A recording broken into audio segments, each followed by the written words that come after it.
siapakah orang itu? Ini nih bocahnya nih, ya kan? Orang yang jidatnya itu udah gosong, saking pemikirannya yang dangkal, mikir dikit panas, jadi pemahamannya salah ya. Contohnya dia mengatakan tentang hadis tentang bid'ah itulah. Kullu bid'atin dolalah. Dia mengatakan setiap bid'ah itu adalah sesat. Setiap kesesatan itu di neraka. Bid'ah itu adalah sesuatu yang tidak ada contoh sebelumnya, ya kan? Berarti kalau kita mengatakan bid'ah itu ada dua, bid'ah hasanah dan bid'ah dolalah, yang mengatakan bahwa kita itu adalah aliran yang menentang hadis Nabi, ya kan? Sahabat Nabi bernama Umar radhiyallahu anhu, ia juga menentang Nabi. Dengan cara apa ia menentang Nabi? Begini, ketika dulu pada zaman Nabi itu belum ada yang namanya salat tarawih. Ia melakukan salat tarawih itu sendiri-sendiri, tidak berjamaah. Kemudian di masa Khalifah Umar radhiyallahu anhu, di situ baru diciptakannya bid'ah hasanah, yaitu yang bernama salat tarawih. Berarti setiap orang yang melakukan salat tarawih dikatakan oleh dia adalah sesuatu kesesatan. Orang yang melakukan tarawih masuk neraka. Masuk akal nggak? Bid'ah hasanah itu adalah bid'ah yang di situ baik, tidak menyalahi Al-Quran dan hadis, tidak menyalahi syariah. Itu yang pertama. Kemudian kalimat kullu di situ tidak dimaknai secara pukul rata, tidak dipukul rata semuanya. Tidak semua bid'ah itu adalah sesuatu kesesatan, tapi dibagi jadi dua. Bagaimana penjelasan beberapa ulama yang membagi bid'ah menjadi 2 macam atau 5 macam? Ya ini juga karena mereka tidak memahami antara bid'ah dengan masalah mursalah. Loh, apa Ustaz lebih paham daripada ulama? Bukan, yang kita itu juga ulama juga lebih alim dari mereka. Rasulullah SAW, Rasulullah bilang kullu bid'atin dolalah. Berapa kali ngomong gitu? Balik. Masa Rasulullah nggak ngecualikan sekali aja Rasulullah bu antum bilang toh ilah bid'ah hasanah gitulah, sekali aja. Nggak pernah ada hadisnya ya. Saya cari-cari nggak ketemu tuh hadisnya. Lah monggo yang bisa mengatakan ada bid'ah hasanah mana? Dalilnya mana? Paling kan contohnya nanti itu ilmu nahu. Lah itu maslahat mursalah bukan bid'ah Mas. Anda salah paham. Ya. Jadi karena nggak bisa bedakan antara maslahat mursalah dengan bid'ah, akhirnya gagal paham. Loh ada dalilnya. Paling kan hadisnya Umar atau nikmatil bid'atu hadis, kita sudah paham semua, tenang, ahlu sunnah itu paham semua ya, gitu. Itu syubhat sudah lama, udah usang, udah lapuk gitu ya. Antum kok guyung-guyung kenapa? Belum pernah dengar syubhat ini? Mau tahu jawabannya? Lama loh. Hah? Pertama, masalah yang dibahas apa sih? Salat raweh tok. Sholat tarawih dianggap bid'ah sama Umar. Antum nggak kenal Umar kalau gitu. Sholat tarawih berjamaah di bulan Ramadan. Yang namanya tarawih bulan Ramadan lah. Tayyib, bid'ah itu. Bid'ah secara syar'i, hakikatnya bid'ah. Nah, antum harus tahu. Bid'ah itu ada pengertian bid'ah lughawiyah, ada pengertian bid'ah syar'iyah. Yang dikatakan oleh Nabi kullu bid'atin dolalah itu bid'ah lughawiyah kah? Bukan. Karena secara bahasa bid'ah itu ma uhditsa min ghairi mithalin sabiq. Setiap perkara yang diada-adakan tidak ada contohnya terlebih dahulu, itu namanya bid'ah secara bahasa. Ya. Nabi mengatakan apa? Ma kuntu bid'an minar rusul. Nabi disuruh bilang gitu oleh Allah dalam Al-Quran. Wahai katakan wahai Rasul, aku ini bukan Rasul yang pertama kali. Ma kuntu bid'an minar rusul. Aku ini bukan Rasul yang pertama kali diutus. Sudah ada sebelumku Rasul.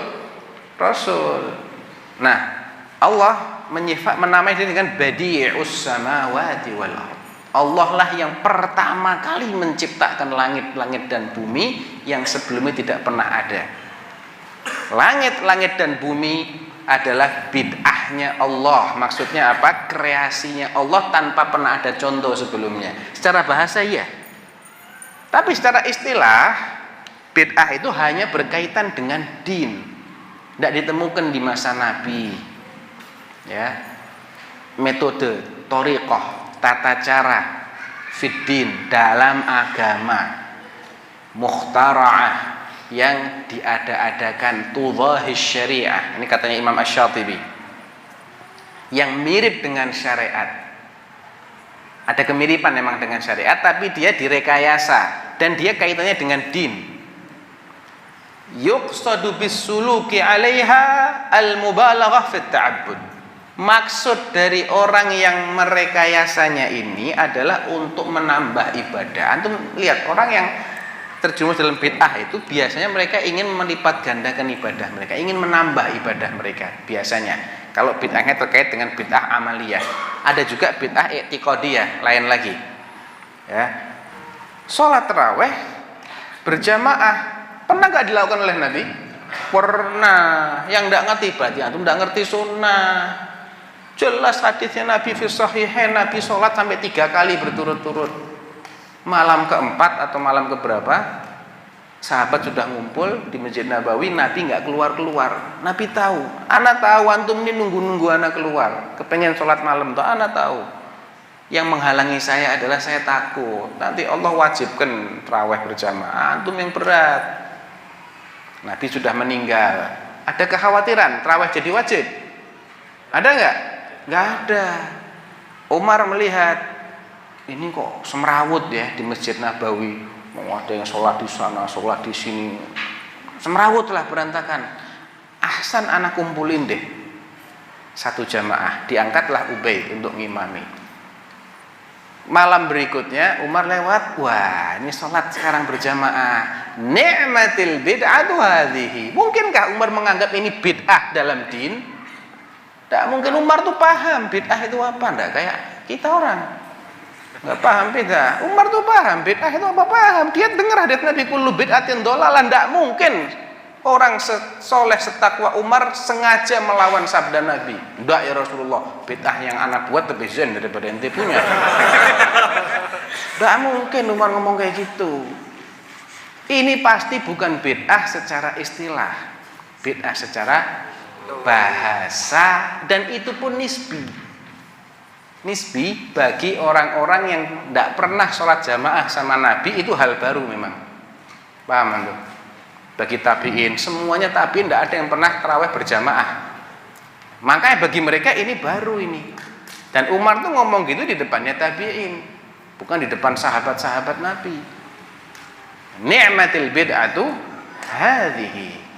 Ya, ada yang bilang, kan Imam Syafi'i bilang al bid'atu bid'atan, bid'atun mahmudah wa bid'atun madmumah. Sebentar, itu yang bilang siapa?